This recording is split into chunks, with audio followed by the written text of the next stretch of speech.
Good evening, everybody. Uneducated Economist here. Thought I'd give you guys a lumber update video. I know how much you guys love the lumber update videos. For those of you who don't know, I work at a retail lumber yard. I do retail sales for a living. I have my fingers on the pulse of the industry. I know a lot of loggers, mills, vendors. I live in the Pacific Northwest, so this is like my industry. And over the course of the last year, it has been one wild ride. And we have seen a lot of things that I thought I would never see. I never thought I would see OSB, Oriented Strand Board, selling for more than CDX. These are like the sheathings that go on a house. OSB is generally a much cheaper version, and it is selling for more than the CDX was. And that is just completely unusual and unlikely to ever happen again. However, just recently in the comment section and through email, I've had people mention to me that the pressure-treated lumber down at the local lumber yard is selling for less than the standard and better. And I thought, there's no way. There's no way that the standard and better lumber would be more than the pressure-treated would be. Like, the pressure-treated is a chemical they use to keep it from rotting. So it has to go through a process. The treatment companies buy standard and better, treat it, and then send it out to market. They have to make a profit in there. There's no way that it could be selling for less than the standard and better is. But yet I'm getting multiple reports of this happening. So I went to like my lead sales guy and I went to a few vendors and I said, hey man, listen to these reports that I'm getting. Because they know I have a YouTube channel and I talk about lumber. And I said, listen to these reports that I'm getting. They're talking about pressure treated lumber selling for less than the standard and better is. And I even showed a picture of the email to my lead sales guy. Everybody had the exact same thing to say. It's a mistake. They have it mismarked. They haven't updated it. There's a mistake. That's not possible, right? It's just not possible. And so I thought to myself, yeah, that's probably what it is. There's a lot of lumber yards throughout the entire, United States. A couple of them make a mistake. You guys catch on to it, and I guess it's noticed. I don't know. There was no other explanation for it. So when buying pressure-treated lumber, generally most lumber yards are a stocking dealer, which means that you don't have to buy a truckload of their material. You just have to keep a stock of it, right? So as long as you keep your yard filled with their product, then you can just buy a single unit, or you can buy 6 units. You still get a good price even if you buy the single unit. So yesterday, I placed my order for Monday for Tuesday delivery, and I only need 1 unit. I need a unit of 2x4 16 pressure treated. So I placed my order, and I get the unit in today, and I get the pricing, and I put my normal markup on it, and I went, oh, holy moly, that is really close to the standard and better. Now, it is just 1 unit that you brought in. See, like if I had brought in an entire truckload of 2x4 pressure treated, then all the pricing of it would be the same. But you bring in just 1 unit, well, all the rest of the units that you had on there are still old pricing. So it has to get absorbed into it. It's not like you can just immediately adjust it to what you would normally have for a markup on it, because you still have your other material that you have to, basically compensate for the expensive pricing that you have paid for it. Does that kind of make sense? So even though you would love to like just put up your normal markup on it and adjust that one, people would look at it and say, well, why is that one so cheap and this one's so expensive? It's because you paid a lot for that one and less for this one. So what you have to do is kind of adjust the prices in between until you eventually get the average price across the board to be a price that, is within the margins that you're looking for. I don't know if I explained that right, but that's ultimately what you need to do, is start bringing in more units and average it all out. If you buy an entire truckload of standard and better stuff, you can adjust all the pricing to be the same at that moment. Well, if you run out of a particular size, you can't order a whole truckload just to get that 1 unit in. You have to go to a vendor. You have to go buy it from the warehouse. And when you do that, it ends up costing quite a bit more than if you had just bought in the truckload.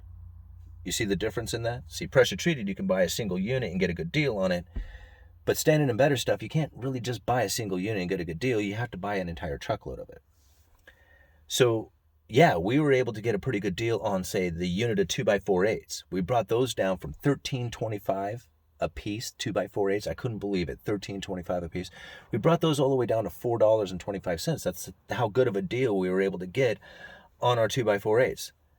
However, the 10-footers are like, you know, I don't know, they're like $12 or something. I don't know, they're not that expensive, but they're really expensive comparatively. They're not like, you can't average the price per foot across the entire lengths of all the 2x4.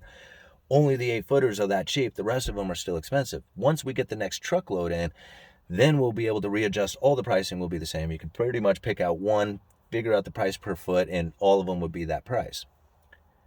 That is not taking place right now. So what I'm envisioning now is that a lot of lumberyards are sitting on expensive Standard and Better stuff. But you don't really have to sit on the expensive pressure treated. That has a quick rollover, right? A quick turnover rate to it. So as the turnover rate is taking place in the pressure treated a lot faster than it is in the Standard and Better stuff.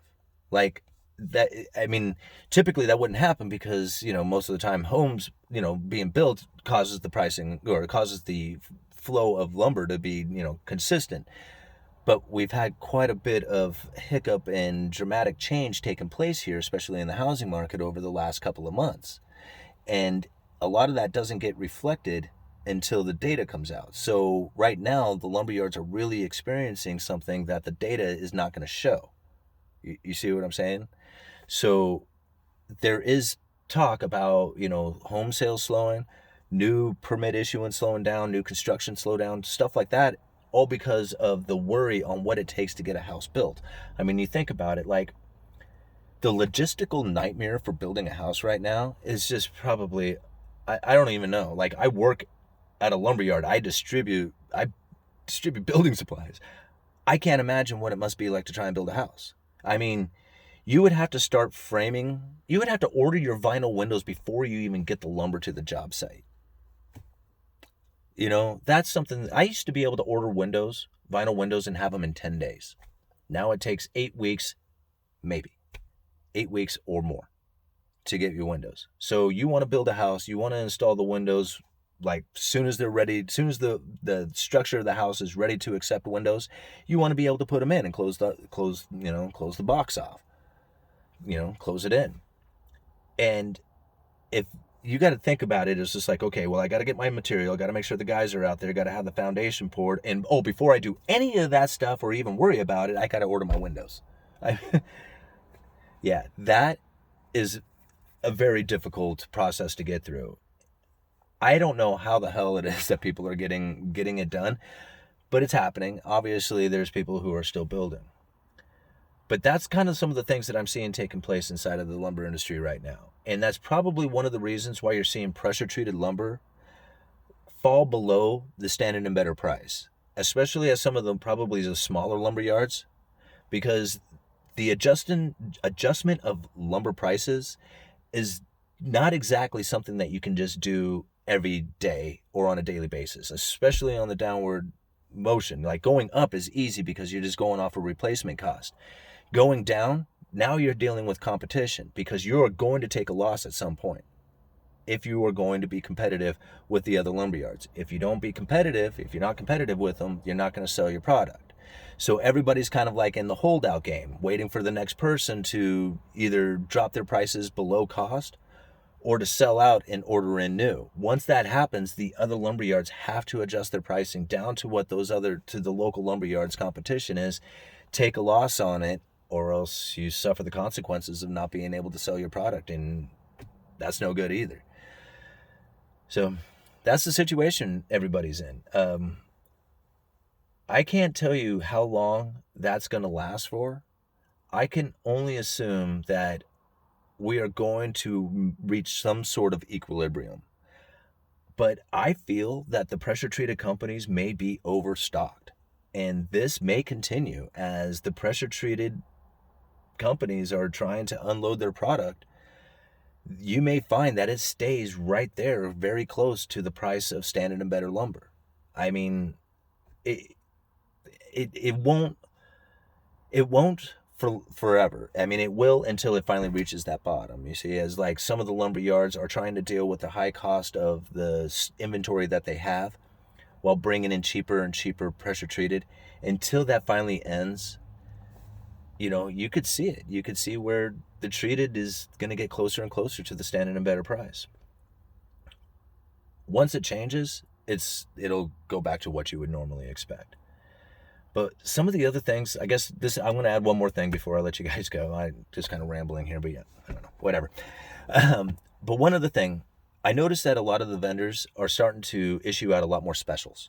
Like you would get like weekly specials, buy 3 units, get 100 per 1,000 off or something like that. Very common to see that kind of thing happening.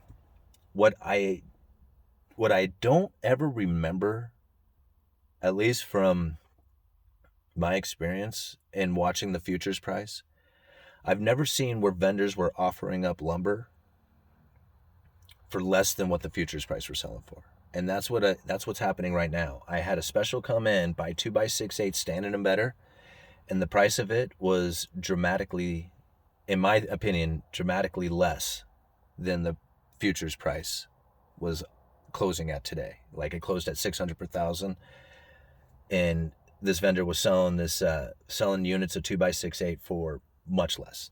Like, I don't want to give out the numbers, but it was much less. So that's something that I never thought I would see in itself, was that sort of thing happening. I can only assume that they are sitting on a bunch of material, a lot of lumber, and that's the reason why they want to sell it for as cheap as they are. I didn't ask about it. I might tomorrow, just to see where they are and how much they have sitting on there. But generally they don't really answer questions like that. They just say we're sitting on a lot. Anyway, Uneducated Economist. You guys let me know.